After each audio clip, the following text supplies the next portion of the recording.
Matheus não cuida mais não? Não mexe mais não? Ah, nem. Acho que se mexer, cara.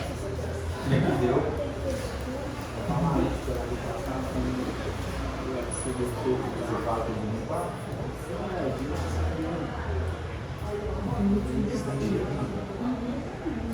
No tal, mano. Tá pra ver, tá? Agora deu. Matheus, só Tá, pra você. Vamos lá, gente. Vamos orar? Feche seus olhos. Vamos colocar diante de Deus, né, a aula, para que a gente possa aprender. Pai, muito obrigado por essa noite. Agradecemos pela sua graça, sua misericórdia. Que o Senhor venha nos ajudar aqui, Pai, nessa noite a aprender do Senhor. O Senhor nos chama para um relacionamento. Conhecer não é só ter informação, mas conhecer é relacionar com o Senhor, a sua palavra. Que o Senhor possa nos ajudar aqui essa noite, Pai. Ter um entendimento melhor, que a gente possa aplicar isso em nossas vidas. Deus, que seja mais do que uma aula, seja, Pai, um ensinamento do Senhor para cada vida aqui presente, Pai. Em nome de Jesus. Amém. Amém? Então vamos lá. A aula passada a gente veio falando do Antigo Testamento. O que a gente viu? As aparições de Cristo. Então a gente viu sobre teofanias, nós vimos sobre cristofanias, que é o que? A aparição de Jesus no Antigo Testamento. Eu vou usar o papo, não vem não. Aula 1, a gente falou sobre teofania e cristofania. Então, o que é teofania? Teofania são as aparições de Deus no Velho Testamento. Então a gente falou sobre isso, né? Como que Deus se revelava na Antiga Aliança. Nós lemos um texto aqui que é chave, que é Hebreus 1, do 1 até o 2. Que vai falar que Deus, ele falava na Antiga Aliança por meio de formas. Deus falava através da nuvem, através da coluna de fogo. Deus falava por meio da boca dos profetas. Então, a Antiga Aliança, Deus falava por meio de formas. E na Nova Aliança, aqui em Hebreus vai ensinar que Deus agora fala por meio do Filho. E hoje, o que a gente vai fazer aqui hoje? A gente vai fazer uma costura. Nós vamos costurar a aula do Antigo Testamento acerca da Cristologia com o Novo Testamento. Lembra que eu falei que a Bíblia é uma história só? Que é um único livro, né, que é dividido em 2 blocos. Então hoje nós vamos fazer uma costura. E como que a gente vai costurar o Novo com o Velho? A Antiga Aliança com a Nova Aliança. Justamente com as alianças, né? Hoje a gente vai falar um pouco sobre as alianças e aqui, ó, a expectativa messiânica no Antigo Testamento. Primeiro ponto aqui é entender o que significa Jesus ser o Cristo. Tá dando para enxergar? Não, né? Então vou ler. Gente, ungir ou unção é o ato, né, do Antigo Testamento de ungir as coisas ou pessoas, né? O que recebia essa unção, esse óleo? A unção, através do óleo, era utilizada tanto em objetos quanto em pessoas em Israel. Utensílios do templo, profetas, sacerdotes e reis. Tinha uma finalidade de separar o santo, né, o que é santo, algo para um propósito específico ou um ofício solene. A gente vai ter essa base em Êxodo 30, no versículo 22. Resumindo, o que era ungido? O que é unção? A palavra unção, né? Hoje talvez a gente vê unção de várias formas. O que é unção? É o ato de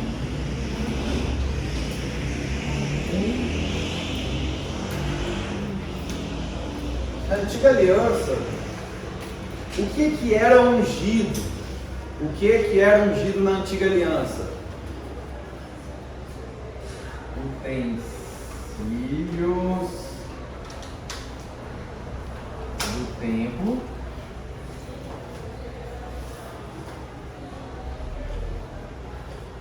reis,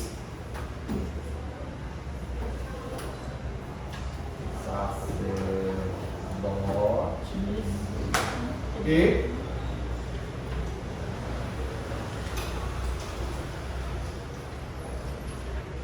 profetas. Na antiga aliança, quem era ungido? O que era ungido? Eram os utensílios do templo. Então, por exemplo, quando ele entrava lá no templo, tinha lá os pães da presença, tinha os utensílios sagrados, né? Que era utilizado para o sacrifício. Então o sacerdote ele usava lá, tinha a pá, tinha lá o cutelo, né, para sacrificar os animais, era tudo ungido. Tinha a arca da aliança. Também a gente vai ver os reis. Por exemplo, um caso aqui, Davi, ele foi ungido. Davi ele foi ungido por quem? Quem sabe me falar? Samuel. Samuel foi lá na casa de Jessé, né? Procurar aquele que Deus escolheu para ungir. Samuel achou que eram os irmãos fortes de Davi. E Deus mandou buscar o Davizinho lá no pasto. Deus pediu, né, que Samuel ungisse Davi como rei. E o que Samuel fez? Pegou o chifre, né, cheio de óleo e derramou sobre a cabeça de Davi. Aquele óleo simbolizava o quê? A presença de Deus sobre Davi. Outra pessoa, outra figura, né, da antiga aliança que era ungido, eram os sacerdotes, né? E os sacerdotes eram ungidos por linhagem. Ou seja, não é por eu estudar teologia que eu seria um sacerdote. Para ser sacerdote tinha que vir da linhagem de Levi. Lembra lá que Deus escolheu a linhagem de Levi como sacerdotes? Então, os sacerdotes vinham da linhagem de Levi. Agora, diferente, deu para notar? Agora, diferente da linhagem sacerdotal, os profetas vinham do nada. Por exemplo, Amós era um profeta que era boiadeiro, era cowboy, né? Estava lá cuidando dos bois e Deus chamou ele do nada. Ezequiel veio da linhagem sacerdotal. Mas na época dele virar sacerdote, Deus chamou ele para profeta. Deus trocou a função de Ezequiel. Então, os profetas não necessariamente tinham uma linhagem, mas tinham um chamado. Deus chamava. Pô, gente, é estranho, né? Que os profetas, eles não tinham linhagem, não tinha ninguém separando, né? Mas do próprio Deus separava o profeta. Por exemplo, a gente vê Elias. Elias é um profeta que do nada, ele chega na Bíblia, já falando que não vai chover, já falando que, né, a gente vê aquelas cenas do fogo caindo do céu, ele confrontando os profetas de Baal. Elias surge do nada. Então os profetas não eram de linhagem e não tinha, né, essa escolha igual aos reis, mas eles surgiam para o quê? Para alinhar o povo. Então, na antiga aliança, quem era ungido? Os utensílios, reis, sacerdotes e profetas. O que quer dizer unção? Essa palavra aqui, ó. Separação. Separação. É Deus separando o que é dele das coisas que não é dele. Então, Deus separava os utensílios do templo para ele. Então, tipo assim, os pães da presença, eu não podia comer, por exemplo, que era o pão consagrado a Deus. Era um pão específico dentro do templo para consagrar a Deus, era de Deus.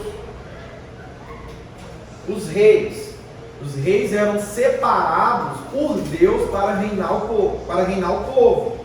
Então o rei não era, por exemplo, eu vou escolher um rei aqui. Não. Deus escolheu o rei. E Deus escolheu Davi, que era um rei que era totalmente diferente do rei que o povo queria. O rei que o povo queria era Saul, rei forte, de boa família, boa estatura. O que a gente viu de Saul? Um rei rebelde, que não vai com a vontade de Deus. E Deus escolhe Davizinho lá no pasto. Também nós vemos Deus separar uma tribo, das 12 tribos, tinha 12 tribos, Deus separa uma só para servir no templo. Então o sacerdote, ele tinha a função de cuidar do templo, de fazer as coisas do templo. E a palavra levita, muita gente hoje atrela, né, aqui toca, mas a palavra levita vinha de quem? Descendentes de Levi. E o que os levitas faziam no templo? Tudo. Eles serviam no templo. Toda a manutenção no templo era feita pelos levitas. Então, a palavra levita não é só para quem tocava lá dentro do templo, fora do templo. Mas levita era todos os descendentes de Levi, e eles faziam tudo dentro da casa de Deus. Tudo. Sacrifício, oferta, queimava incenso, preparava sacrifício. Então os levitas faziam todas as tarefas dentro do templo. E os profetas, igual eu falei, Deus levantava no meio do povo. A gente vai ver Abacuque. Abacuque é levantado no meio do povo. A gente vai ver Amós, que veio lá do pasto. A gente vai ver Isaías, que veio da linhagem sacerdotal também. Então os profetas eram mais aleatórios. E eles eram separados. Quando eu falo separado, para que eu vou separar alguém? À toa? Não, ele era separado para uma missão. Ou tarefa. Então, Deus separava a pessoa para algo, para uma tarefa, para uma missão. Então, quando a gente fala de unção, é Deus separando alguém para uma tarefa específica. No caso dos utensílios, era para quê? Para consagração, para adoração a Deus. No caso dos reis, Deus separava o rei para governar o seu povo. No caso dos sacerdotes, Deus separava os sacerdotes para servir no templo. Quando eu falo de profeta, Deus separava a boca do profeta para falar com o povo. Então, quando eu falo de separação, eu falo de uma missão, de uma tarefa específica. Amém? Amém. Beleza. Palavra unção. Agora a gente vai entrar. Olha que interessante. Bora lá? Agora nós vamos começar a aula. Então, deu para entender que separação, eu sou separado para uma missão, para uma tarefa específica. Por exemplo, tem gente que quer unção para ficar à toa, né, na igreja. Deus me dá unção. Aí quer unção para ficar em casa? Não. Vou dar só mais um exemplo de unção. Quando a gente tem um texto, por exemplo, de Elias, vou usar dois textos aqui. Que Eliseu tinha unção profética. O que aconteceu aqui? Elias, ele cansou do ministério. Elias não queria mais servir como profeta. E Deus entendeu isso. A gente fala, né, que Elias teve medo de Jezabel, mas não foi isso. Elias se cansou de pregar para o povo rebelde, se cansou de pregar e o povo não ouvir. O povo não queria ouvir a Deus, essa que é a verdade. O que Elias fez? se frustrou. Aí Deus foi lá e mostrou para Elias o quê? Tem mais 8.800, né, separados ainda. Tinha mais profetas além dele. Elias achou que ele estava sozinho nessa, pregando o evangelho, pregando sobre o reino. E ele se cansou do ministério. O que Deus fez com Elias? Elias, você cansou? Vou passar a sua unção. Eliseu recebeu a unção dobrada. O que é unção dobrada? Irmãos, unção dobrada é mais serviço. O que aconteceu aqui foi uma passagem de ministério. Quando eu falo de transferência de unção, é isso. Elias era um profeta e Ezequiel foi um profeta que fez mais obras do que Elias. Ou seja, ele continuou a obra de Elias. Elias foi até um ponto e Eliseu terminou a obra que Elias começou. Você quer ver um outro exemplo? Moisés transferiu a unção para quem? Josué. Moisés ele feriu a rocha. Moisés não podia mais caminhar, né? Continuar a sua obra, que Deus chamou ele. Deus chamou ele para quê, gente? Para libertar o povo e levar o povo até onde? A terra prometida. Ele tinha essa missão. Mas ele concluiu a missão? Porque ele feriu a rocha. Ele desobedeceu. E o que aconteceu? Transferência de unção. Moisés parou, Josué continuou. E olha que interessante. Quando a gente vê lá Josué, né? Josué falando assim, para Deus, eu só pedindo, né, um teste para ver se Deus era com ele, né? O primeiro teste dele foi o quê? Abrir o rio Jordão. Por que Moisés abriu o quê? O mar.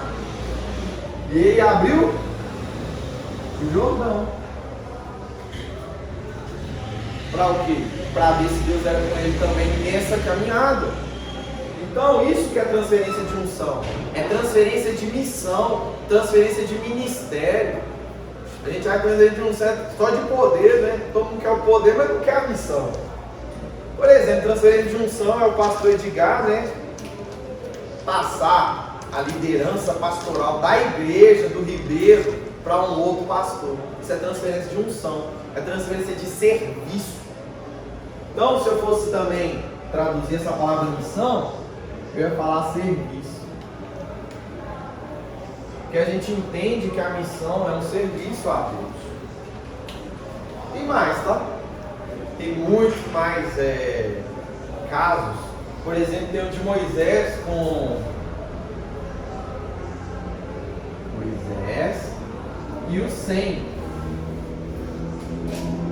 Moisés ele transfere a unção dele, né, com 100 líderes das tribos, né? Ele divide as tarefas, divide o seu ministério.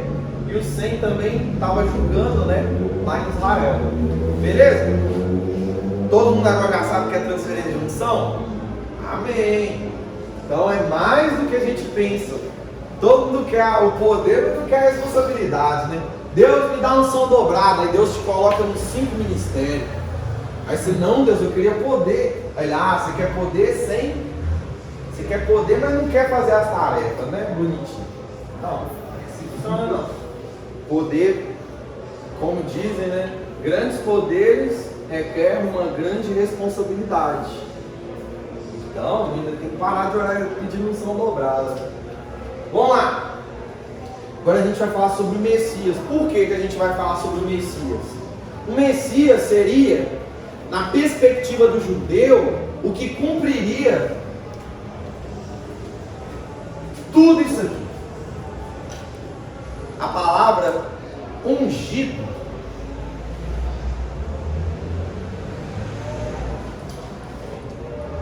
é igual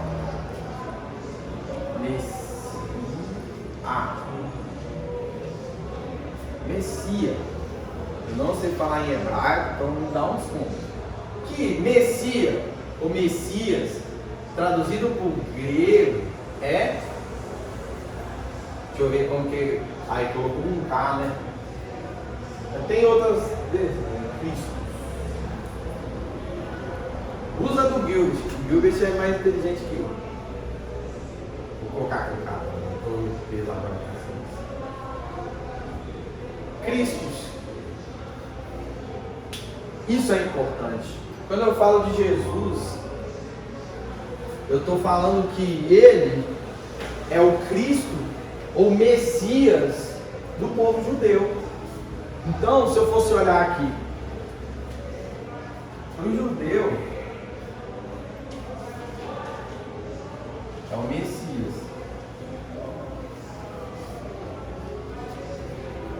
Agora que tá, a gente tem que falar desse Messias. Quem seria esse Messias?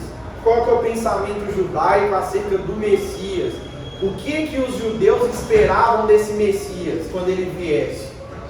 O que eles esperavam? Eles esperavam um rei, que viria um rei sobre todos os povos. As profecias acerca do Messias apontavam um rei que viria para reinar sobre todas as nações. Então o judeu ele esperava um rei melhor do que Davi. Você lembra que eu falei que Salomão era um tipo de Cristo? Ou seja, eles esperavam um rei que viesse dominar todas as nações, assim como Davi reinou sobre Israel. Quando Davi reinou sobre Israel, ele eliminou todos os povos pagãos da terra de Israel. Davi estabeleceu um reino com paz em Israel. Então, o que eles esperavam? Um rei que estabeleceria a paz dentro da nação de Israel. Aconteceu isso? Hoje, você ligar a televisão, não, no YouTube mesmo, se for lá no YouTube, você vai ver ainda guerra em Israel. Guerra com quem? Os povos assírios, né, até hoje, luta contra Israel. O Islã está lá até hoje lutando contra Israel. E quem que é o Islã? É os descendentes de Abraão, que veio de Ismael. Então, o Islã até hoje luta contra o povo de Deus. Até hoje Israel está em guerra. Por isso que eles não creem ainda que o Messias veio. Porque eles acreditavam no Messias que seria guerrilheiro. Um Messias que viria para lutar guerras, igual Davi. Eles acreditavam no Messias que viria para destruir todos os povos. Aconteceu isso ainda? Vai acontecer. Agora o que eles não entenderam foi a revelação de Deus. E a gente vai falar isso daqui a pouquinho.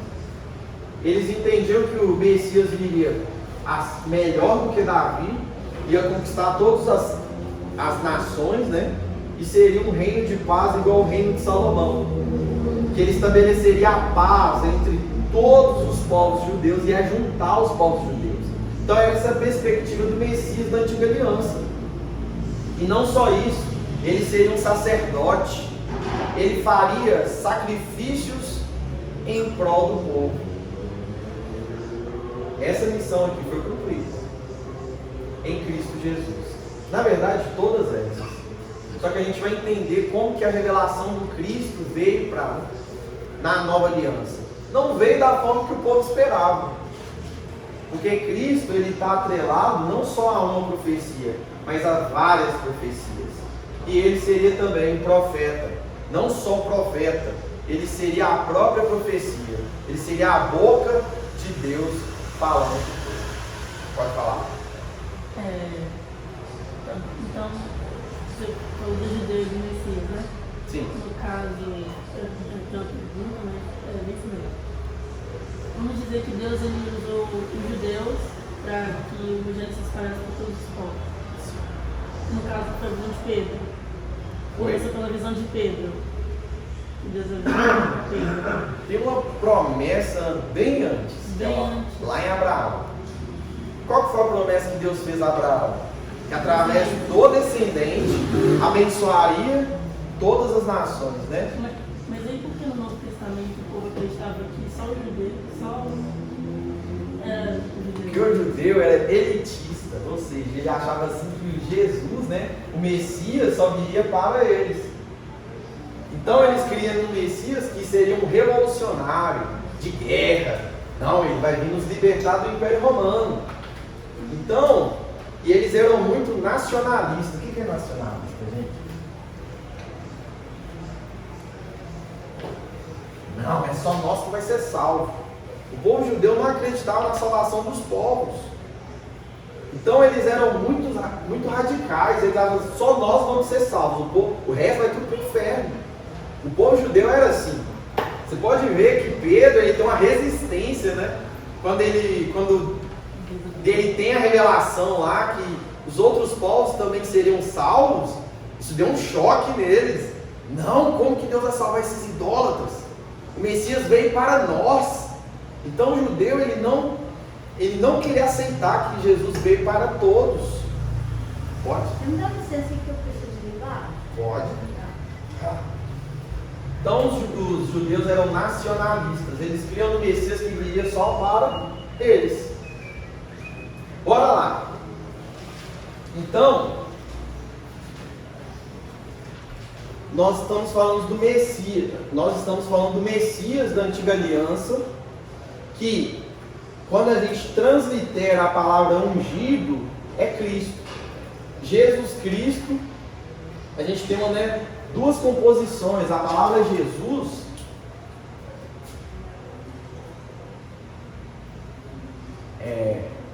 pode ser transliterada por Josué.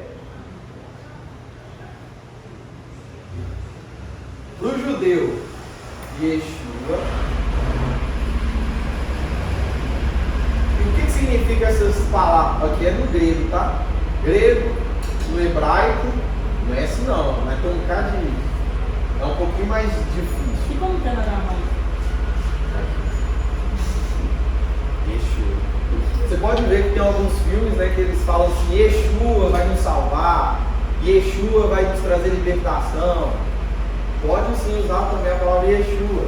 Josué seria do grego, mas a transliteração para o latim chegou até nós como Jesus. E o que significa esse nome? Salvador. Josué quer dizer salvação, Yeshua, salvação, Salvador. O nome dele fala acerca da função que ele cumpriria. Então, Jesus, a palavra Jesus quer dizer salvação, quer dizer salvação. E Cristo é o ungido.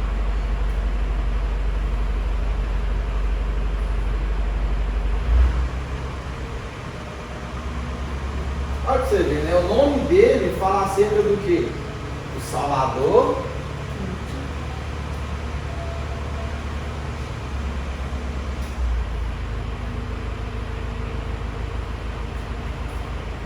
Trazendo grosso modo, é o que ele faria por nós. O nome de Jesus fala o que ele veio fazer. Ele é o que foi separado para salvar. Está errado aqui, né? Ninguém falando nada.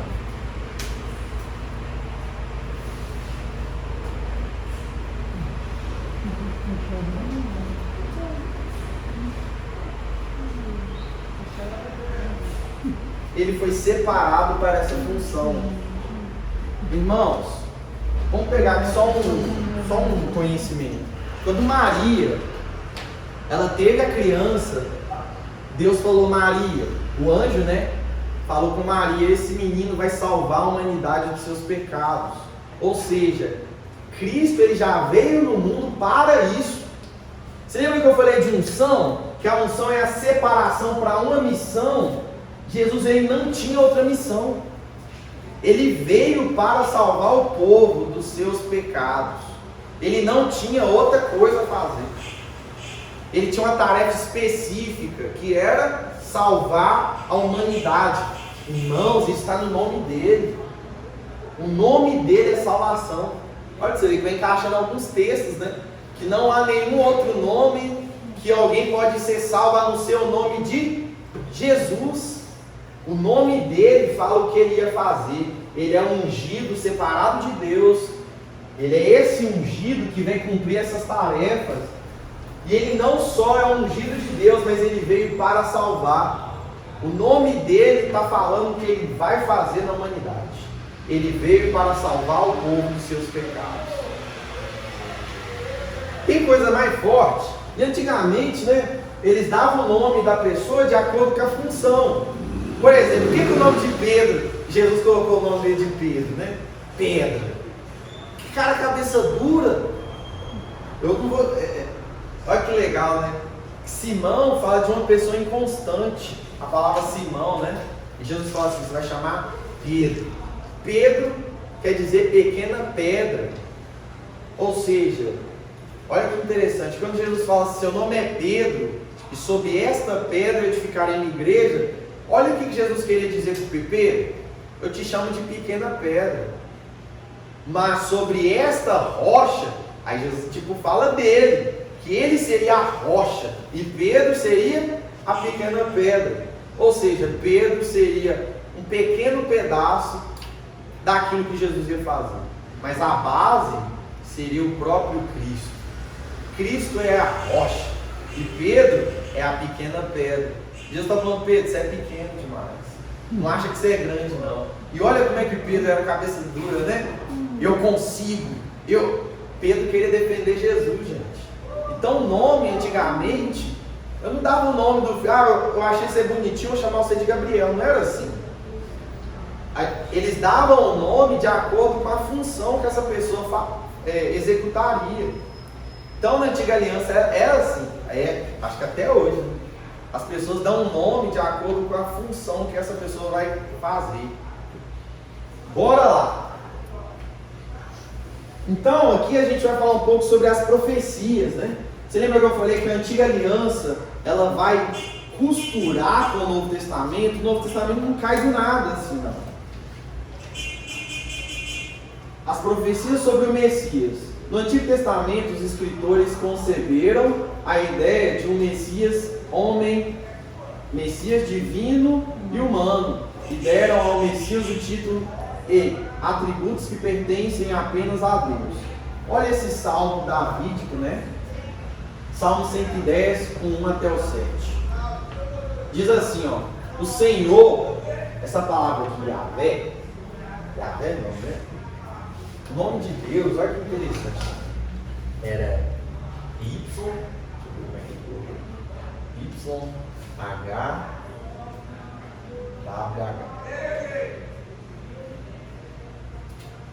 Na antiga aliança, olha que interessante.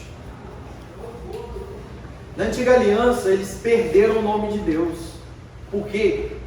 Eles entendiam que se invocasse o nome de Deus em impureza, né? Se eu tivesse pecado, e eles tinham tanto medo de falar o nome de Deus, que eles não escreviam o nome de Deus. Eles guardaram essas consoantes, né? E tiraram as vogais com medo. Por quê? Eles entendiam que se invocasse o nome de Deus em vão, gera causa até de morte. Eles tinham medo do nome de Deus na antiga aliança. Então eles colocaram somente as consoantes. E nós, né, tentando adivinhar ou tentando trazer de um jeito para falar o nome de Deus, a gente fala Yahvé, Yahvé, Yahvé, Jeová. Tem lá até os testemunhos dele, né? Tem gente que fala assim, não, o nome de Deus é só Jeová. Veio daqui, ó.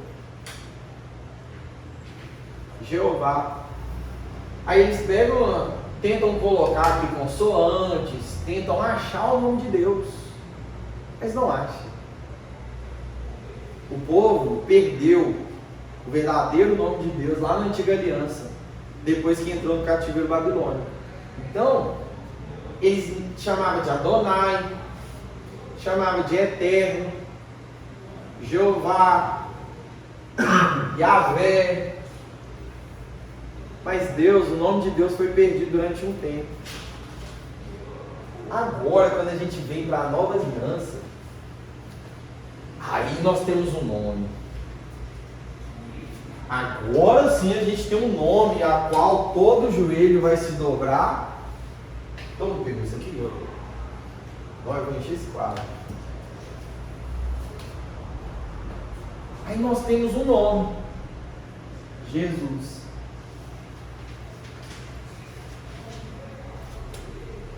Ao qual todo joelho vai se dobrar. Se na antiga aliança o nome de Deus foi perdido, na nova aliança nós temos um nome ao qual está sobre todos os nomes. Nós temos um nome agora. E esse nome é Jesus, que é o Cristo, é o ungido. Agora a gente volta aqui.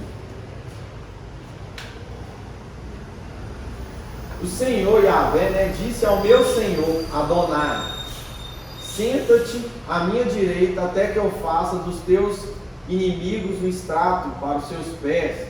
O Senhor Yahvé estenderá o cetro do teu poder desde Sião e dominará sobre os teus inimigos. O Senhor Yahvé jurou e não se arrependerá. Tu és sacerdote para sempre, segundo a ordem de Melquisedeque. O Senhor Adonai estará à tua direita e esmagará reis no dia da tua ira. Julgará as nações, amontando os mortos e esmagando governantes de toda a extensão da terra. No caminho beberá de um ribeiro e não erguerá. Então erguerá a cabeça. Jesus interpreta e diz que o Messias seria mais do que apenas um filho de Davi. Então aqui ó, a gente vê um diálogo entre o Yahvé e o Adonai. Então aqui já dá uma percepção de duas pessoas da Trindade conversando. O Pai, né, a gente tem essa revelação na Nova Aliança, que é o Pai falando com o Filho. Deus, quando Jesus ressuscita, Deus dá a ele autoridade sobre todos os povos, línguas e nações. E hoje, Cristo está onde? Cadê? Está à direita, né? Que fala. Aqui, ó. O Senhor Adonai estará à tua direita. A Bíblia fala que depois que Jesus ressuscita, ele se assenta à direita de Deus Pai.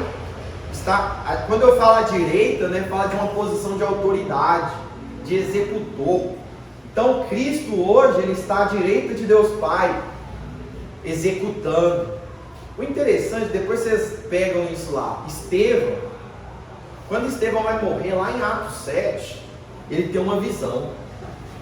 Ele tem uma visão de Cristo se levantando. E onde que Cristo estava? À direita de Deus. É como se Jesus levantasse para ver Estevão morrer. Depois vocês olham lá em Atos 7, a morte de Estevão. Cristo se levanta para ver Estevão morrer. Aí tem duas percepções, né? Ou Cristo estava recebendo o primeiro Marte, ou Cristo estava indo ver quem estava executando Estevão, para depois ele executar juízo sobre essas pessoas. A morte do primeiro Marte, né, do Novo Testamento, após a descida do Espírito. Continuando, essa questão do Messias, eles entendiam que seria um homem divino. Todo mundo já pegou ele? Eu vou ter que apagar. Sim? A gente, aquele filme do Mel Gibson que passou, Paixão de Cristo. Sim. Aí a gente assistia, aquele povo assistindo tudo, né? O filme. Todos aqueles povos vão pagar no juízo. Todos que vai ser, porque não é aqueles, né? Que são personagens, os que vingaram Jesus, né? Não são os personagens do filme. Sim, assim, o povo que vingou Jesus. A história bíblica. Eu vou trazer Porque foi a pergunta que eu me fiz assistindo o filme. Eu falei assim, será que um dia, aquele grande dia, esse povo vai ser julgado também? Porque por mais que Jesus falou assim, lá na cruz, Senhor perdoe, eles não sabem o que fazem. Sim. Deus pediu perdão por eles, por nós, né? Ele roubou, né, por eles. Ele roubou né? na verdade por nós todos, né? Sim. Aí assim, Será mas que na eles vão ter verdade, juízo aqueles sobre que o lado jogaram, deles? porque que executaram Como Jesus, eu te será que falei, eles vão a ter gente vida? mencionou na aula passada e no filme eu não chorei, eu esladei, né? Sim. Eu choro mesmo. Na aula passada eu cheguei lá em casa, na hora que eu fui ler as coisas que ele falou, ele foi sobre me matar, né? Eu vou dar monta aqui, que eu voltei derretida. Aí veio umas palavras, pode chamar de você? Oi? Pode chamar de você? Pode, com Porque certeza. Professor, eu devo você ser, Mateus. eu devo ser mais velho que você, uns 10 anos. Sim, pode falar. É assim. Sou novo ainda, chama assim. Eu tenho 47 anos, deve ter 20 e pouco. 26. Aí, meu filho mais velho que 29. Aí, tá vendo? Aí, então assim, aquele filme me fez refletir muito. Eu assisto muito ele. Sim. Não para poder colocar aquelas coisas na minha cabeça, mas para me refletir. Tentar entender, né? Para me refletir o que eu sou perante Deus, perante Sim. Jesus, perante o Espírito Santo. Que tudo aquilo que ele fez, e eu virei as costas. Sim. Porque, no caso, somos nós. Sim. Eu vou trazer aqui, eu vou dar uma lição. Lição não, vou deixar uma coisa pra vocês aqui pensar. Todo mundo já pegou isso aqui, né? Vamos lá. Esse negócio que ele fala, deixar um negócio pensar, você chega em casa e Agora chora, tem tá? uma pergunta do que ela falou. Pode. Anote, segura aí que eu vou só. Ele fala assim, Todo mundo entendeu o que é unção, né, gente? Aí depois todo mundo fala, o cu tá cheio de unção. Fala Shekinah. Não, fala Shekinah. Shekinah é presença de Deus, a glória de Deus. Fala que tá cheio de Shekinah. Mas não fala de unção, não. Unção é você também trabalho. recebe preciso, né? Isso, hoje vocês aprenderam o termo técnico. Fala, tá cheio de Shekinah aqui, ó. Presença de Deus é Shekinah. É glória, tá cheio de glória no culto. Presença de Deus. Fala de unção, não. Unção é serviço. Se alguém fala assim, o irmão tá cheio de unção, é porque tá trabalhando muito na obra. Aí sim, aí você pode usar unção.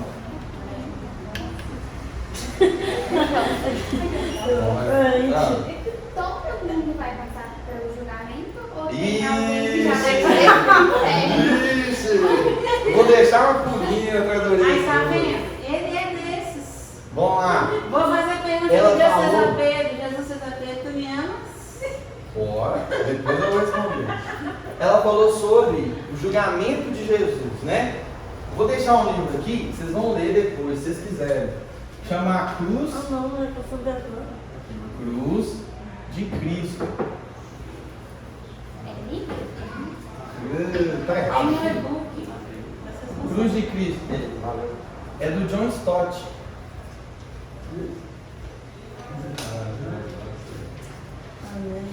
Aqui vocês vão chorar. Vai brigar.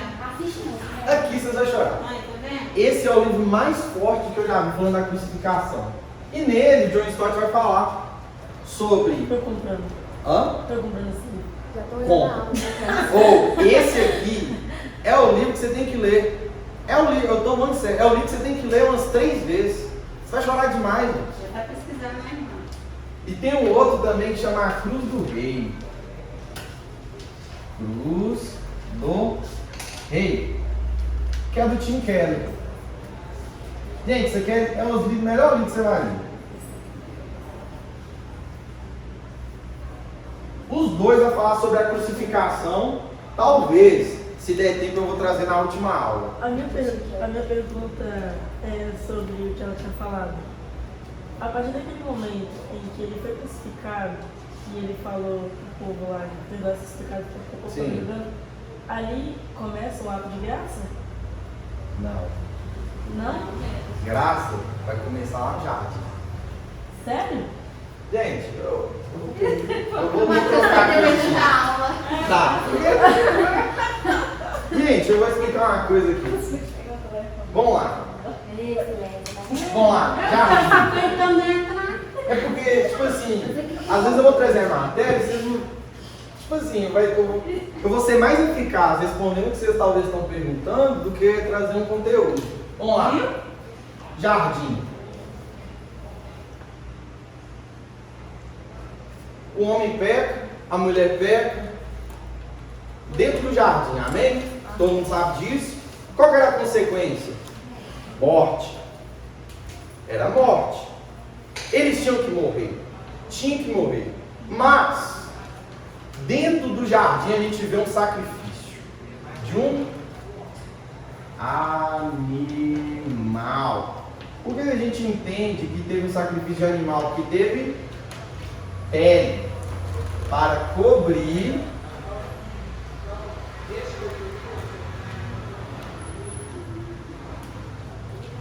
a nudez. Há um livro bom para vocês lerem, ó. Deus pacto, aliança de sangue. Vocês vão entender isso. Aliança de sangue. Ou Deus dos pactos. Leia isso aqui que é brasileiro, é melhor. Deus, ele teve que matar um animal e cobrir a nudez de Adão e Eva. Mas, junto com essa provisão, veio uma promessa. Qual era a promessa? Que do ventre da mulher viria um descendente que esmagaria a cabeça da serpente. Isso é o Evangelho. Descendente. Então a gente tem aqui descendente. A gente tem outro elemento aqui. Tinha que vir da mulher. Tá. Vamos lá. Tem que correr. Mulher. Esmagar a cabeça da serpente. Fala que o que? Ia destruir a serpente. E a serpente ia ferir o que? O calcanhar. Jesus na cruz, ele esmaga a cabeça da serpente, mas ao mesmo tempo ele é ferido. Então a gente chama isso aqui de proto-evangelho. Esqueci como é que escreve. Não, fala. Vou usar a palavra difícil, não, esse dia eu não estou pegando. Está difícil? Anúncio.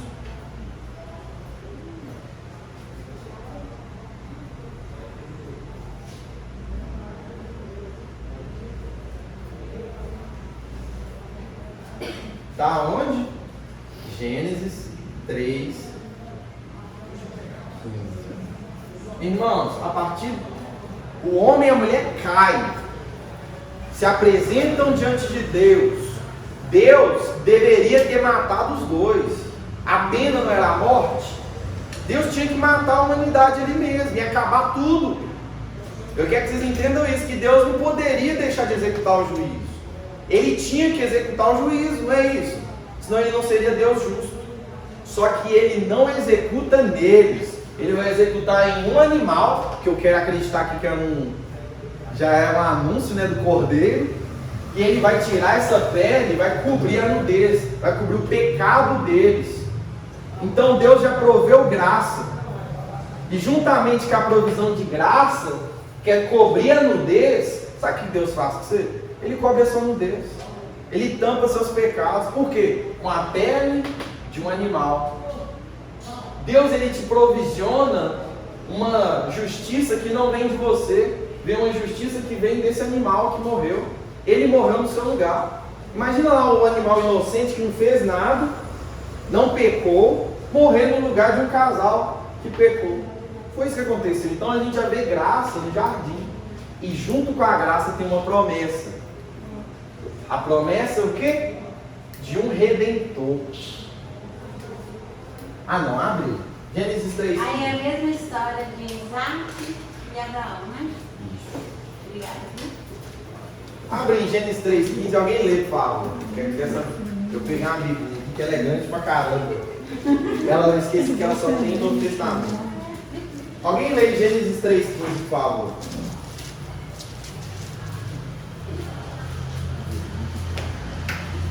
Lê assim. Lê esse grossinho que não vai correr. Gênesis 3,15. Porém, inimizade.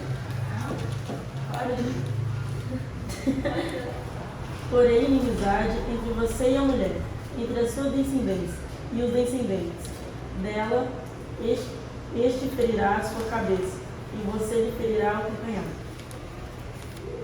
Deus deu uma promessa de um descendente que esmagaria a cabeça da serpente e ia vencer a serpente. Agora olha que interessante. Como é que as pessoas do Antigo Testamento eram salvas? Não é pela graça? Mas estava tendo sacrifício, não estava?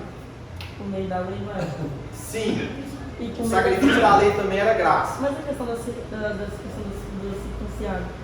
Circuncisão era para selar, né, a aliança. Agora vamos pensar. Se a salvação é pela fé, é ou não é? A salvação é pela lei?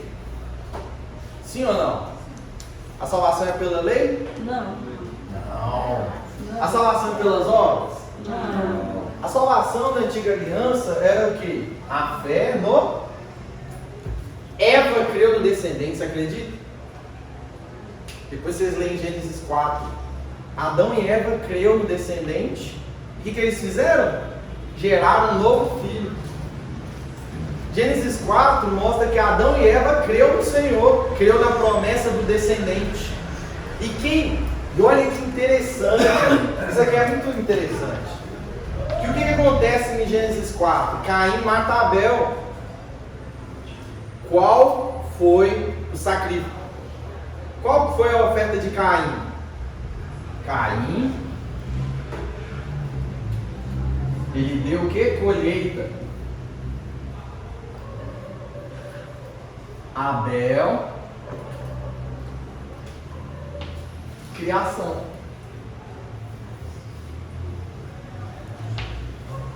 Irmãos, talvez Adão e Eva ensinou para os filhos qual é o sacrifício que Deus queria. Que Deus, Ele não queria que eles cobrissem a nudez com as folhas, igual Adão fez. Adão cobriu sua nudez com folha. Obra própria. O que Adão fez? Ele fez uma sunguinha lá, né, com suas próprias mãos, o seu próprio serviço, o seu próprio trabalho. O que Deus olhou? Deus olhou para Adão e falou: Adão, não é assim que você vai cobrir seus pecados. Não é você que cobre. Não é você que cobre a sua nudez. Então Deus ensinou para Adão que isso aqui é ineficaz. Cobrir a nudez com obra própria. Cobrir a nudez com o que ele fez. O que Deus ensinou para Adão? Adão, a única forma de cobrir a sua nudez é alguém morrer. E olha que interessante, que quando Abel vai apresentar uma oferta, ele não apresenta igual Caim. Caim, o que ele queria ensinar? O que ele queria apresentar para Deus? O fruto do trabalho dele, das obras dele. Olha aqui, Deus, eu trabalhei, eu colhi, eu fiz. Caim apresentou a mesma obra que o pai quando ele pecou. Abel apresentou a obra que Deus ensinou para Adão e Eva. E por isso que Deus aceitou. Deus aceitou a oferta de Abel e rejeitou a de Caim. Caim não entendeu que quem vai salvar ele da nudez é o animal. Abel entendeu e levou o animal. E Deus aceitou a oferta de Abel. Agora, o que aconteceu? Lembra que vem a promessa de um descendente? Qual que foi a cabeça da serpente? Satanás. Ah, então é ele que é o descendente. Satanás não estava preocupado mais com Adão e Eva. Estava preocupado com descendente. Que Satanás ouviu a promessa. Ah, então vai vir um descendente que vai me pisar? Eu vou matar ele antes. Usou Caim. Caim matou Abel. E a gente pensa assim, aqui acabou a promessa. Acabou a promessa? Não. Adão e Eva teve um outro filho, chamado Sete. Sete, né? A gente sabe que é perfeição, mas não vou usar esses negócios de nome. E o que a Bíblia vai ensinar? A partir de Sete tem uma linhagem. Gênesis 5 vai seguir uma linhagem de Sete até Eita! Noé! Uma linhagem até Noé, que é uma linhagem escolhida por Deus. Depois de Noé, Deus vai chamar o homem Abraão. Depois de Abraão, eu vou só pôr os bases aqui, um homem chamado Davi. Então, antes da queda, Adão e Eva não sabia que eles estavam juntos, porque não tinha maldade. É o que a gente chama de período da inocência. Eles não sabiam o que era pecado. Eles não sabiam o que era pecar. A partir da queda, eles se tornam pecadores por essência. Então, pecar era a única coisa que eles faziam. Se afastaram de Deus. Deus veio trazendo o quê? A propiciação, que é o animal. E Deus expulsa ele do jardim. Mas Deus ainda compromete o quê? A salvação. Agora, continuando explicando, qual é a fé da antiga aliança? A fé da antiga aliança era no descendente.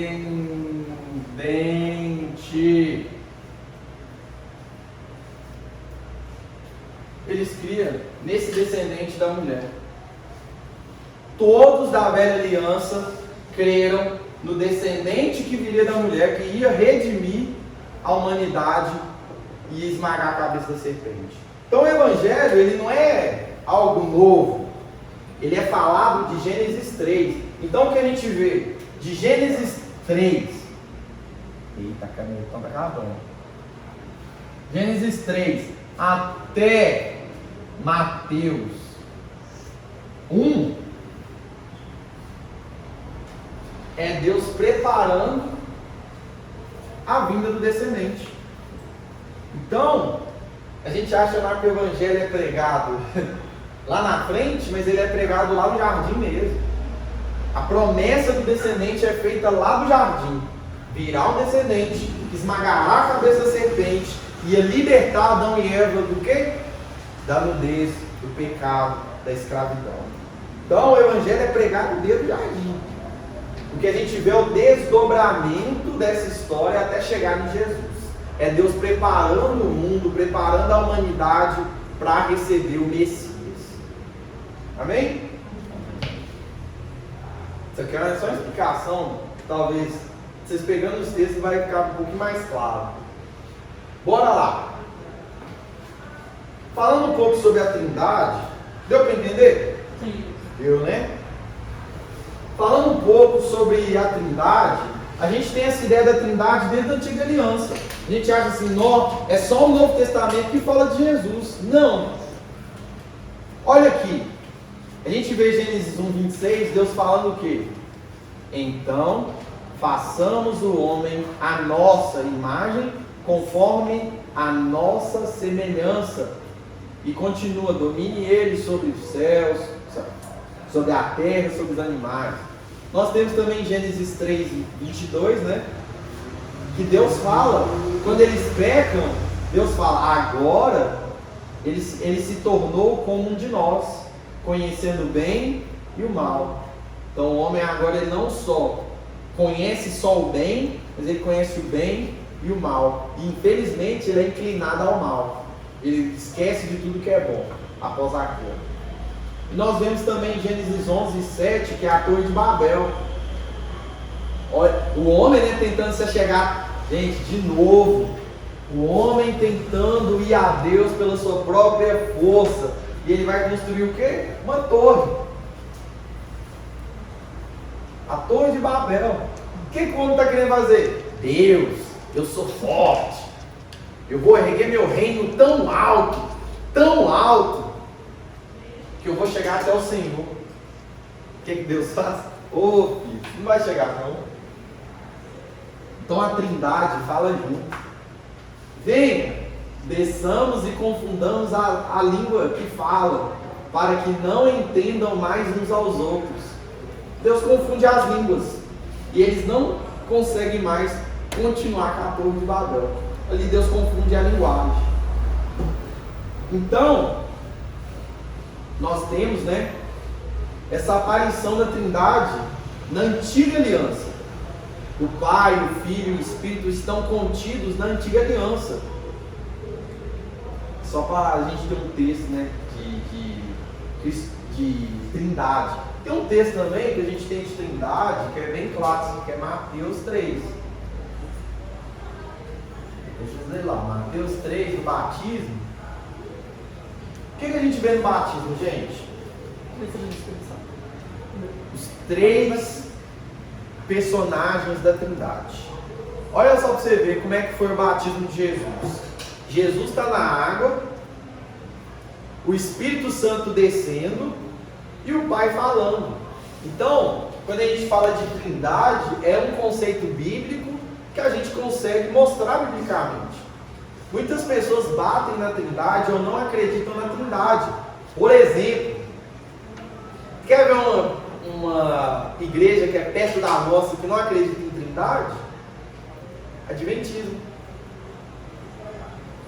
Os judeus não acreditam na Trindade. Algumas religiões só acreditam no Pai e no Filho. Não acreditam que o Espírito é uma pessoa.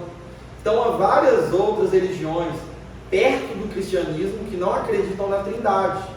Não acreditam que existe 3 pessoas e um só Deus. Então aqui o texto de Mateus 3 deixa bem claro, né, sobre a Trindade. Então é onde o Satanás ele pega a negação doutrinária e a negação prática. Isso. E muitas pessoas... Gente, a gente aprende que se não acreditar em Jesus Cristo como Senhor e não for batizado em nome da Trindade, que é o Pai, o Filho e o Espírito Santo, não tem salvação. Por quê? Porque a gente fala, né, da Trindade. Estão dando isso aqui? Vou ter que usar demais porque a gente... Sem slide. Vamos lá. Por que eu falo de Trindade? É um aspecto muito importante para nós cristãos. Eu estou também, né? Depois eu posso perguntar que eu falo de... Sabe por quê, gente? Deus ele não te chama para participar somente de uma equipe. Deus quando a gente batiza, a gente entra para a família de Deus.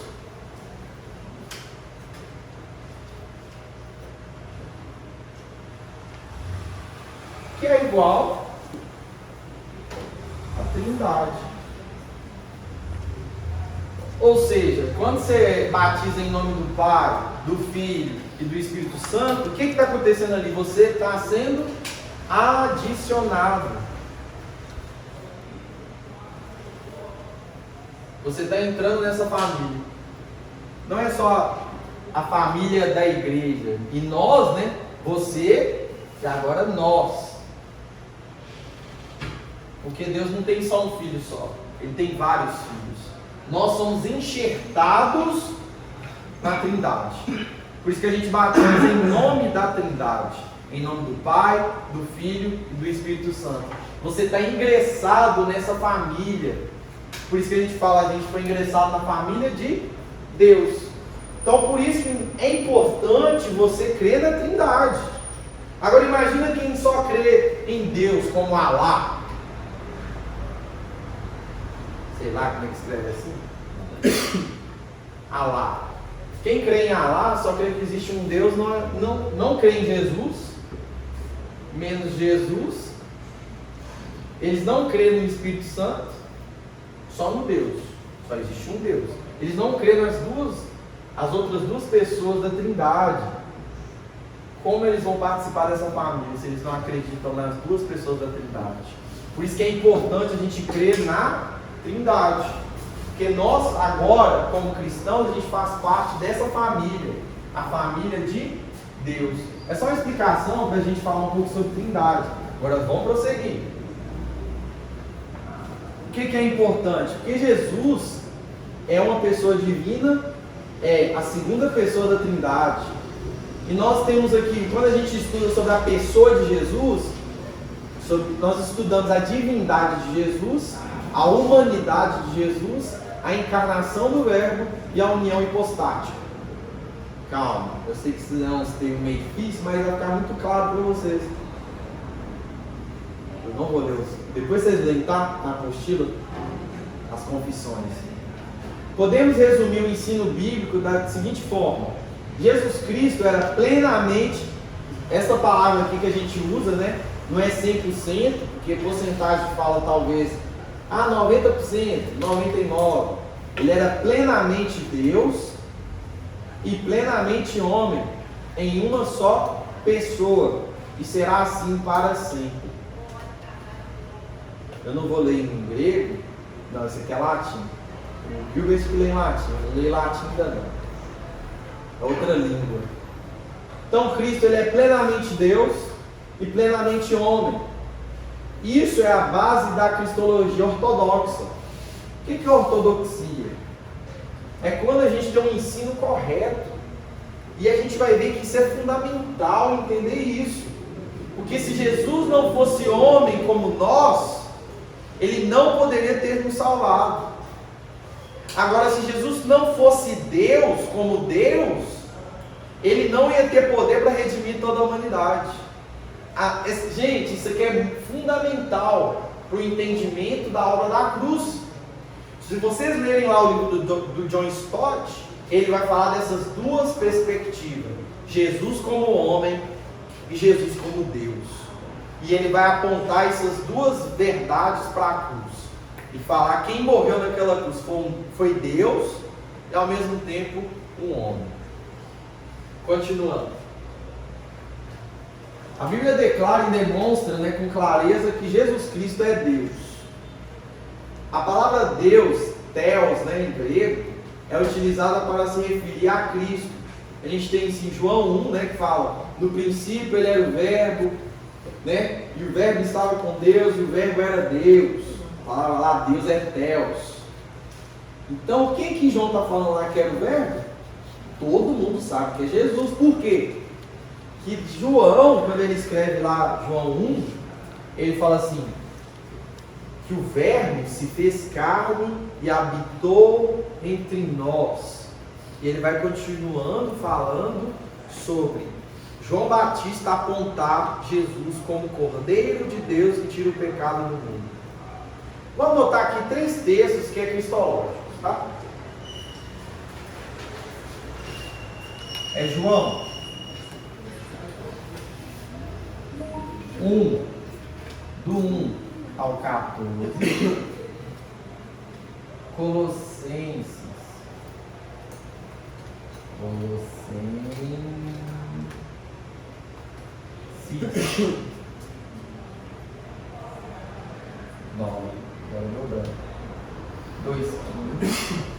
Na verdade, Colossenses do 1:15 também, então vou pôr só esse.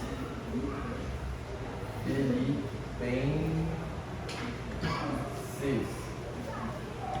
2:5.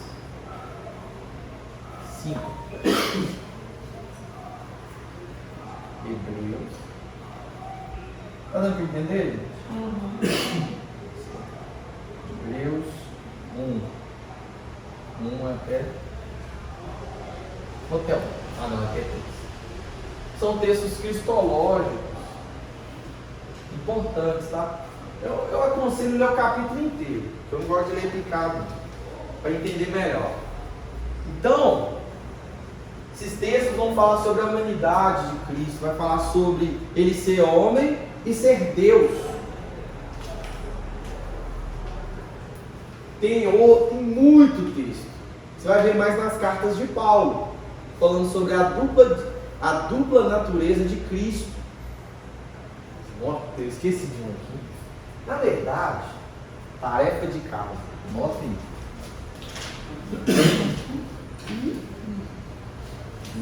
Essa aqui vai até doer.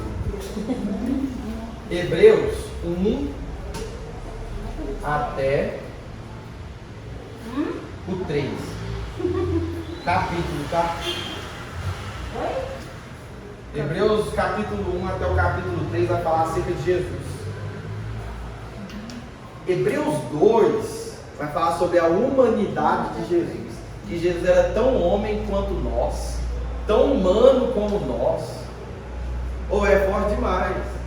Quando fala da humanidade de Jesus, gente, a gente acha que Jesus ele não era humano como nós, não sofreu como nós. A gente acha que ele era super homem. Não. Jesus ele sofreu, teve dor, teve fome, sede, ficou cansado. Então Hebreus 2 vai falar isso, que Jesus era tão humano como nós somos humanos. Mas ele era tão Deus como Deus. Então, em Hebreus, né, o tema é esse, do 1 até o 3, é falar acerca de Jesus. O que ele era, a união das duas naturezas. Continuando. Nós vamos, aqui Colossenses 2, que eu já coloquei ali, né, mas lê tudo. Se conseguir ler tudo, melhor ainda. Do 2 ali, tudo. É tudo, lê tudo. Eu gosto de ler João no todo. Até o capítulo 3. Isso, Hebreus sim. Hebreus é tudo. Obrigada. A palavra Senhor no Novo Testamento é Kyrios, ou Curios, né? Que é Senhor. Então, no Novo Testamento, a palavra em grego é Kyrios, né? Eu não vou trazer muito do grego, porque talvez não vai ser muito eficaz para nós aqui. Mas, antigamente, quando você falava assim, Jesus Cristo é Kyrios, ou seja, Jesus Cristo é o Senhor. Gente, isso aí era caso até de morte. Antigamente, assim, né? Tem lá o texto de Romanos 10, por exemplo. Não sei se ele. Aqui, ó. Romanos 10, 9. Que fala assim, né? Aquele que confessar Jesus Cristo como Senhor será salvo. Sabe por que ele fala isso? Porque antigamente você falar assim, Jesus Cristo é o Senhor, é a mesma coisa que você falar assim, eu não aceito o Império Romano como meu governo. E o que aconteceu com você? Cruz, fogo, ia para a arena dos leões. Então não era... Açoitamento? Isso era morte judaica. Romano ele gostava de jogar na arena, pôr fogo, pular no poste. Então por isso que não tem que interbíblico aconteceu isso? Oi? Então por isso que não tem que interbíblico aconteceu isso? Como assim? Não. Essas mortes? É? Sim. Então, antigamente você falava assim, Jesus Cristo é o Senhor. Senhor? Ah, meu irmão. Você vê outro texto também, aquele que confessar Jesus como Senhor será salvo. Por quê? Porque o Império Romano chegava na pessoa e falava assim, você crê no Jesus como Senhor? Se você falar assim, Jesus Cristo é o Senhor, sabe o que eles faziam com você? Te pegavam, vem cá. Você não aceita o Império Romano sobre você, não? César não é o Senhor da sua vida? Ah, então Jesus Cristo é seu Senhor, né? Beleza, vem cá. Perseguição, morte, açoitamento, até você chegar lá e falar assim, Jesus Cristo não é o Senhor. Eles batiam até a pessoa confessar o contrário, porque o Império Romano não aceitava outro Senhor. E por isso a igreja foi perseguida, porque a igreja não aceitava o Império Romano como o Senhor da vida deles. Eles falavam assim, só existe um Senhor sobre o céu e a terra, e esse Senhor chama Jesus. Então, confessar Jesus, irmão, era caso de vida ou morte. Confessar Jesus era tão sério, que se eu confessasse Jesus como Senhor e Salvador, era eu comprar uma guerra contra o Império Romano. E hoje a gente vê um tanto de gente, né, confessando Jesus, mas hoje não acontece nada. Confessar Jesus hoje para nós não tem nenhum problema, mas nessa época era morte, na certa. Imagina, hoje, chegar o Estado Islâmico e falar assim, você confessa Jesus como Senhor? Será que a gente negaria Jesus? E falava assim, Jesus Cristo é o Senhor, pode matar. Será que a gente teria força? Acho que hoje não. Nessa época era assim. Na época da perseguição da igreja era assim, eles confessavam e morriam. Mas na verdade alguns países vivem essa realidade. É assim ainda. A China. China, Coreia do Norte, você falar assim, Jesus Cristo é o Senhor, é morte na certa. Então, era caso de vida ou morte confessar Jesus. Hoje é uma brincadeira na igreja. Muita gente aceita Jesus e vai para o mundo. Mas nessa época não. Quem era crente, aqueles crentes mais bambo, mais frouxo. Aí na hora que o Império Romano chegava, não, Jesus Cristo não é Senhor não, você é bobo, eu só confessei mesmo, fui na igreja. Corria. Mas quem era fiel de verdade a Jesus, confessava Jesus até morrer. E quando morria, cantava hino. A gente tem alguns relatos, né, que eles começavam a cantar hinos nas praças, morrendo queimado. Olha um filme chamado Paulo. Volta não, né? Paulo. Eu gosto Que raiva, de porque que cheiro ele esse chegou na filme. cena e fala, aí eu falo pra assistir, aí ele tá nada. Filme. Como é que Paulo começa? Eu não assisti, não. Um assentamento, né? Oi? Ele morreu? Não. No começo, ele perseguindo. Mas tem umas partes lá que o cristão tá lá no poste pegando fogo. Tem. Não, eles Já tiraram. tirou? Ô, Agora tem na Amazon. Passou no Record tem umas 2 semanas. ô, Tem na Amazon. tá na Amazon. Aí tem os outros pegando fogo lá. Aí o cara tá assim, eu vou te tirar. Ele, não, tira não. Gente, o povo morria cantando hino. Tem relatos, né, de historiadores que o povo cantava hino antes de morrer. Por quê? Porque eles não aceitavam outro nome a não ser o nome de Jesus. Crer no nome de Jesus era vida ou morte nessa época. Por isso, quem confessava Jesus como Senhor, comprava guerra até a morte. Alguns textos, assim, Jesus ratificando que ele era Deus. A gente vai ver, por exemplo, eu vou correr um pouquinho, já está acabando, né? Jesus falando assim, eu sou. O livro de João,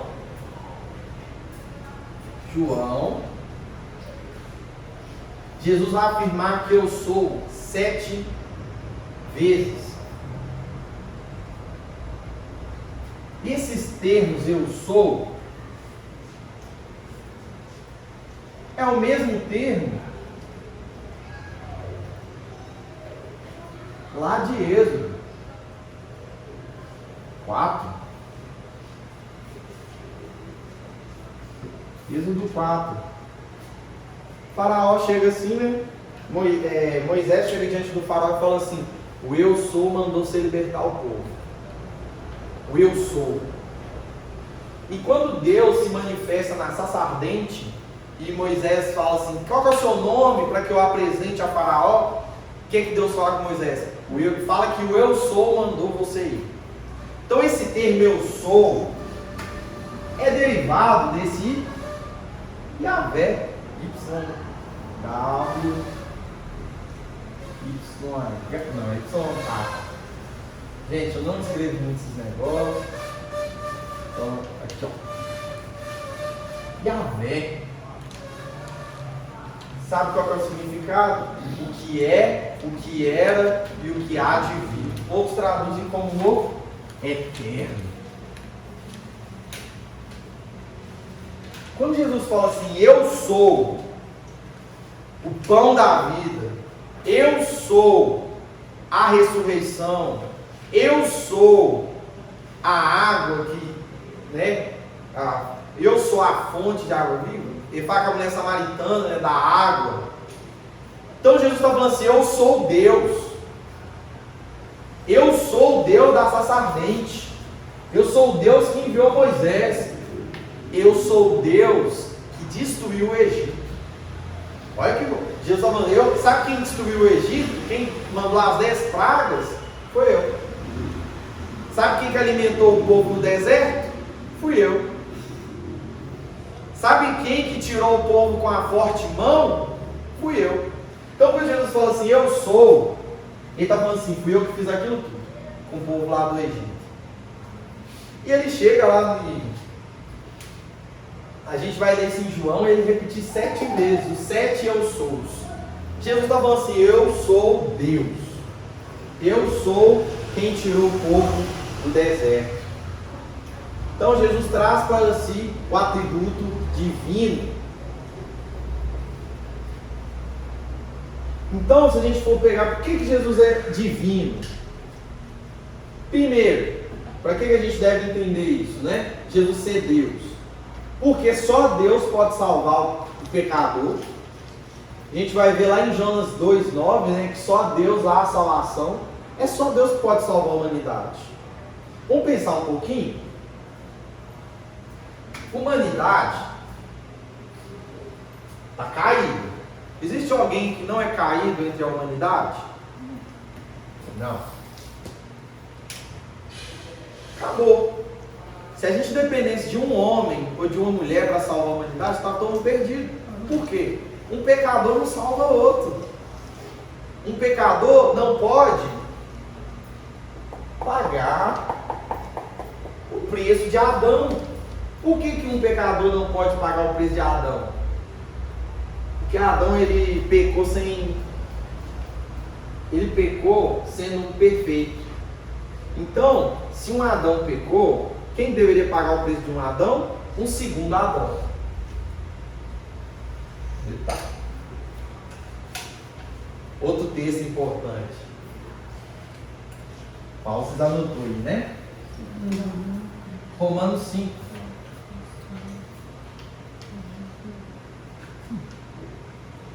Eu leria tudo, mas se ler a partir do 12, vai falar sobre isso, que se um Adão pecou, não é justo um animal pagar o preço. O animal paga parcialmente.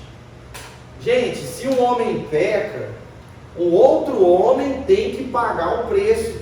Esse homem não poderia ser um homem normal, pecador. Então teria que ser um sacrifício igual o que pecou. Irmãos, se o pecado for uma nota de 100, eu não posso pagar um centavo. Tem que ser pago na mesma moeda.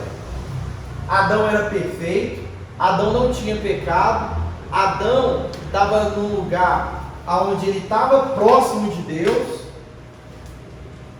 só que é diferente. Adão desobedeceu. Jesus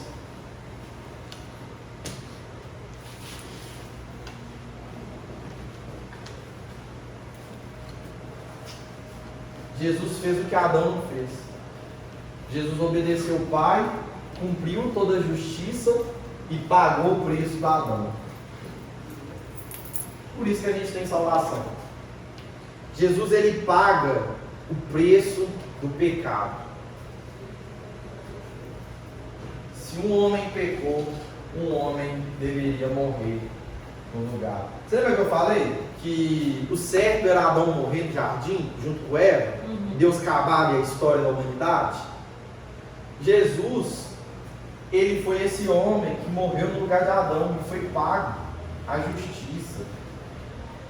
Irmão, não sei como é que você lê, por exemplo, João Batista encontrando Jesus lá no batismo, né?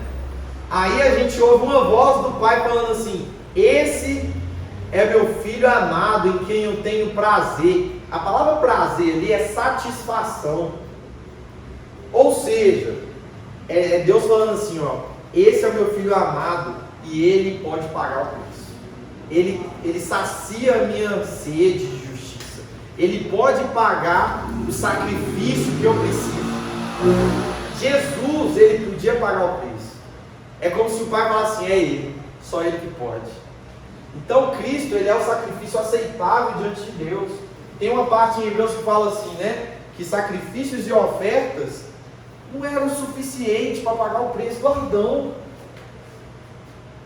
Sacrifício de touro, de bode, de ovelha, não paga. Porque não foi um bicho que pecou, gente. Então teria que ser um homem. Um homem igual a Adão. Um homem que tinha relação com Deus.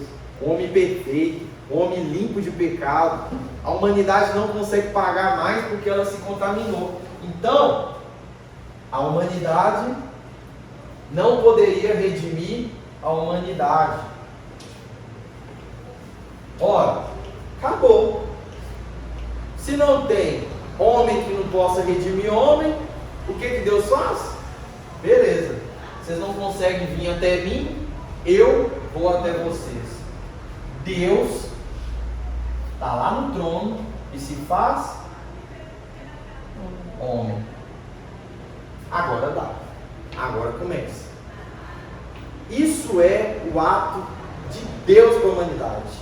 É Ele sendo Deus e esvaziar da sua divindade. Esvaziar não quer dizer que ele deixou de ser Deus, mas ele se rebaixa. Irmão, tinha um aquário e tinha um homem que tinha um aquário. Ele tinha um aquário na casa dele, né? E ele queria conversar com o peixe. O peixe não entendia o que esse homem falava, não entendia a linguagem do peixe. Então não tinha comunicação entre o dono do peixe e o peixe. Só que o dono do peixe queria falar com o peixe, queria conversar, queria ter relação com ele. A única forma desse homem conversar com o peixe é ele se tornando um peixe, é ele viver com esse peixe, é ele estar no mesmo aquário com esse peixe. Isso que Deus fez. Ele é o dono de todas as coisas, ele criou o céu, a terra, a humanidade. Mas em algum momento da história, Deus ele se faz criação. Você já imaginou o que é isso? É Deus que formou o homem, mas chegou um certo tempo da história que eu vou me tornar criação. Eu vou me tornar isso aqui, um boneco. Gente, isso é o que está falando aqui em Filipenses. Deus se esvaziando da sua glória. Isso talvez seja uma humilhação. Imagina você criar algo, criar tudo, né? E falar assim, eu preciso entrar na história desse povo para livrar ele dessa realidade de pecado. É Jesus entrando na nossa história. Então, o homem não pode salvar o homem. Jamais, não tem como, porque ele está contaminado pelo pecado. A salvação tem que vir de Deus. A humanidade está dentro do poço, perdida. Jesus é essa mão, essa corda que puxa o homem do poço e traz ele de volta para Deus. Segunda coisa aqui, porque se Jesus não é Deus, a igreja comete idolatria. A gente não adora Jesus? Sim. Se Jesus não é Deus para nós, a gente está sendo idólatra, está adorando um homem. Então por isso que a gente crê que Jesus é Deus, a gente não idolatra ninguém. E terceiro ponto, porque a criatura não pode salvar a criatura. Aqui a gente vai ver, aí não vai dar para ler. Aquele que era Deus fez-se homem, assumindo o que não era, sem perder o que era. E assim Deus se fez homem. Neste mistério encontras o socorro para a tua debilidade e encontras nele aquilo que necessitas para alcançar a tua perfeição. Cristo te eleva em virtude da sua humanidade, te guia em virtude da sua humana divindade e te conduza à sua divindade.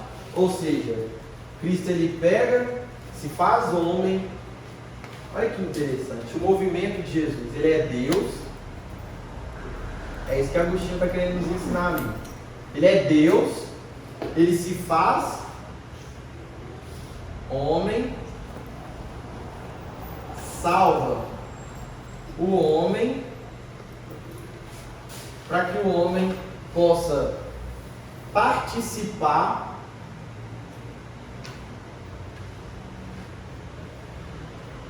da divindade.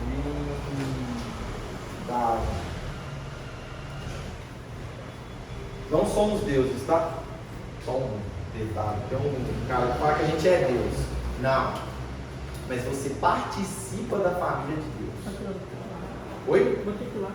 Tá. Cristo, ele assume a humanidade, redime a humanidade para nos levar à família de Deus, para que a gente participe da divindade. Irmãos, novos céus e nova terra, nós teremos um corpo ressurrecto, uma nova realidade. Nós vamos voltar para o jardim de novo. E o jardim, a gente pensa que o jardim era só um lugar, mas lá era um lugar espiritual também. Nós vamos participar dessa divindade com Deus e com Cristo na eternidade. Ele assume a forma de homem para nos levar à divindade. Amém? Vamos ficar só por aqui. Depois a gente continua. Alguns pontos talvez eu mando lá no grupo. A gente vai entrar em humanidade na próxima aula, amém? Certo? Vou orar aqui rapidinho.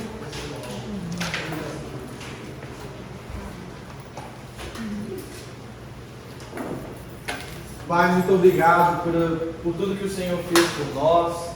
Pai, a salvação não vem de nós, não vem da nossa força. O que aprendemos aqui hoje, Pai, que a salvação vem pela sua graça. Não tem nada em nós que possa nos salvar, mas tudo que vem do Senhor. A salvação vem do Senhor.